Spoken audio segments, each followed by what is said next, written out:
आइए आपके सामने उज्जैन के कड़वे समाचार और रोचक समाचारों की प्रस्तुति करें। यहाँ पर अब उज्जैन में गली गली में रेल चल रही थी और यहाँ पर अब तस्करों की गिरफ्तारी हो रही है। काला बुंदेला नामक एक तस्कर को पुलिस ने गिरफ्तार किया, उसका जुलूस भी निकाला और काला बुंदेला के संपर्क राजस्थान के कुख्यात तस्कर अमजद लाला से निकले। जो भी है, क्या किया जाए। एक राजस्थान का तस्कर जो 10 साल से फरार था, उज्जैन में आया था और काल सर्प पूजा करवा रहा था, तो राजस्थान की एटीएनएफ ने उसे उज्जैन आकर पकड़ा और जो वो पूजा करा रहा था, पूजा के बीच में ही उसे गिरफ्तार कर सफलता प्राप्त की। अब महाकाल मंदिर में धनखोरी चरम पर है। क्या किया जाए, किसकी औकात है जो रोक दे। छाती ठगी हो रही है और ठगी में पत्रकार, अरे वहाँ के दलाल, ये पंडे, पुजारी सब शरीक हैं, किसी कोई दूध का धुला नहीं है। अभी यहाँ पर 3 छात्रों से 7500 रुपये की ठगी की गई। 2500 भस्मा आरती में प्रवेश कराने के लिए गए। प्रशासक ने अचानक औचक निरीक्षण किया, उसमें ये पकड़े गए। तो ऐसे कितने पकड़े जाते हैं, रोजाना कितना घोटाला होता है, इसकी कल्पना कीजिए। कौशिक जी ने पकड़ा, ठीक है, अच्छी बात है, प्रशासक इतने सख्त हैं। अब उन्होंने शायद महाकाल की भस्मा आरती में प्रवेश द्वार के मामले में भी एक नई नीति अपनाई। अपना लो भाई, कुछ भी कर लो। मेरे छात्र ठगों से निपटना बहुत मुश्किल है। अनेक पत्रकार जिनके संबंध अफसरों से हैं, वे भी तो यहाँ गौरव धंधा करते हैं। यहाँ पत्रकार खड़े रहते हैं आईसी वाले और वो ले जाते हैं, उनके साथ 2-2 चले जाते हैं और उनसे जो भी राशि वसूली जाती है, ये भी हो रहा है। हम तो खुली कट बात करते हैं, हम कभी नहीं जाते यहाँ पर अंदर। लाख पत्रकारिता में होते हुए भी हम अंदर जाना पसंद नहीं करते। और यहाँ मंदिर में क्या क्या हो रहा है, यहाँ मोबाइल चोरी हो रही है, चेन स्नेचर भी घुसे हुए हैं, सब कुछ यहाँ पर नाटक हो रहा है। महाकाल मंदिर है ना, अब मंदिर नहीं रहा, वो व्यवसाय केंद्र हो गया, ठगी का केंद्र हो गया, घिनौने कुकृत्यों का केंद्र हो गया। मगर कोई ये ना समझे कि शिव देख नहीं रहे, महाकाल देख नहीं रहे, उनका तीसरा नेत्र जरूर देख रहा है, कौन क्या कर रहा है, कौन क्या किस प्रकार का काम कर रहा है। अब आइए एक बहुत महत्वपूर्ण बात बताता हूँ, यह महत्वपूर्ण समाचार भी है। महाकाल घाटी से ढाबा रोड का मार्ग चौड़ीकरण होगा, निश्चित होना भी चाहिए, जरूरी भी है। तो जब ये मार्ग चौड़ीकरण होगा ना, तो गोपाल मंदिर के बाहर की दुकानें ये सब हट जाएगी। मगर एक बात, बड़ी विचित्र बात है कि जो द्वारकाधीश का एक भव्य आकर्षक प्रवेश द्वार था, वो द्वार कहाँ है। हमें जो सूचना लगी है कि वो जो भव्य प्रवेश द्वार राजस्थान में आज भी पड़ा हुआ और है। हमने जो सूत्रों से चर्चा की, उन्होंने कहा कि है, हमने कहा कि ये मार्ग चौड़ीकरण हो जाएगा ना, तो थीम न्यूज जो अन्य की तरफ से अन्य सहयोगी लोग वो गोपालधीश का जो भव्य आकर्षक प्रवेश द्वार है वो ले आएंगे और उसकी स्थापना होगी। ये बड़ा रोचक समाचार है, शायद जो बहुत कम लोगों को पता होगा। खैर, जो भी है, हमने तो ये मामला उजागर कर ही दिया। अब क्या किया जाए, उसमें कोई कुछ कह भी नहीं सकते। अब ये तो होगा ना, अब क्या किया जाए, जो भी होगा कर लेंगे, नया द्वार भी लाके लगा देंगे, कोई दिक्कत। अब चौड़ीकरण मार्ग का मामला भी बड़ा विचित्र है। यहाँ पर किस प्रकार के नाटक किए जा रहे हैं, हद से ज़्यादा। क्या नगर निगम के अफसर भू माफियाओं से या जो मकान मालिकों से संबंध बनाए हुए थे? सराफे में एक लाज है, वहाँ पर चौड़ीकरण होना है, परंतु लाज में आज तक एक हथौड़ा नहीं लगा। वहाँ के जो सूत्र बताते हैं कि नगर निगम के अफसरों से सेटिंग हो गई है कि आपको तोड़ने की कोई ज़रूरत नहीं। भाई, जहाँ बेईमान अफसर होते हैं ना, वहाँ ईमानदार भी तो रहते हैं। एक ईमानदार अफसर ने औचक निरीक्षण किया, निरीक्षण में पाया कि ये तो तोड़ ही नहीं रहा है। तो उन्होंने जब सूत्र के उन्होंने कहा साहब ये निशान, उन्होंने कहा ये निशान लगा हुआ है, यहाँ तक तोड़ना शुरू कीजिए, आपकी वजह से सब यहाँ लेट हो जाएगा। तो कहने लगा अरे साहब ये निशान यहाँ तक के पिलर तक, उन्होंने कहा नहीं पिलर तक नहीं, अंदर चैनल तक का। यह हकीकत है, कोई मैं परिकल्पना नहीं कर रहा हूँ, यहाँ पर ये सब देखना। अब महाकाल मंदिर में तो मोबाइल चोर, चेन स्नैचर, धंधेबाज सबों की एंट्री होती है। होने दो, कोई दिक्कत नहीं है। अब क्या किया जाए, लोग जो भ्रमित है ना, अंधविश्वासी हैं, होने दो। अब क्या किया जाए, कोई कुछ कर भी नहीं सकता।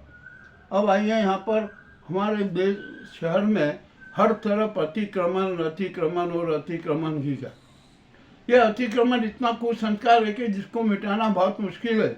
नगर निगम प्रयास करता है, अतिक्रमण हटाता है, किंतु उसके 2 घंटे बाद ही वापस पुनः अतिक्रमण हो जाता है। तो नगर निगम कहता कि अरे हमने तो अतिक्रमण हटा दिया, अब क्या करें, हो जाए तो भैया ये अतिक्रमण की समस्या तो बड़ी जटिल है, परंतु इसका आसान तरीका करें कि जो भी व्यक्ति अतिक्रमण करता हुआ पाया जाए, चाहे व्यापारी हो, भवन स्वामी हो, मंदिर हो, मस्जिद हो, जो भी हो, उनके सबके अतिक्रमण तत्काल हटा दिए जाए। और अतिक्रमण हटाने के साथ ही साथ उन पर रासुका की कार्रवाई की जाए और दंडात्मक कार्रवाई की जाए। हमारा दावा है कि कोई भी व्यक्ति अतिक्रमण नहीं कर पाएगा। जरा नई सड़क के इधर से देख लीजिए, कूलर स्वामी जो दुकानदार कितने बाहर सामान रखते हैं, और फिर वहाँ पर वाहनों का भी जमावड़ा हो जाता है, तो मार्ग अपने आप छोटा हो जाता है। ठीक है भैया, अब क्या किया जाए, होगा। और यहाँ पर तो वो छाती लूट और ठगी चल रही है। मूल्य निरंतर नाम की कोई चिड़ा नहीं है। जो लोग देखो वो अपनी मर्जी के भाव लगाए जा रहे हैं, कुछ भी हो रहा है, ठीक है, होने दो। अब यहाँ पर अधिक मास चल रहा है, 84 महादेव मंदिर पर भीड़ लगी हुई है। वहाँ पर कितनी कुव्यवस्था है इसका भी कोई एहसास नहीं किसी को हो रहा है। जो अंधविश्वासी है ना, आ रहे हैं जा रहे हैं पूजा करने।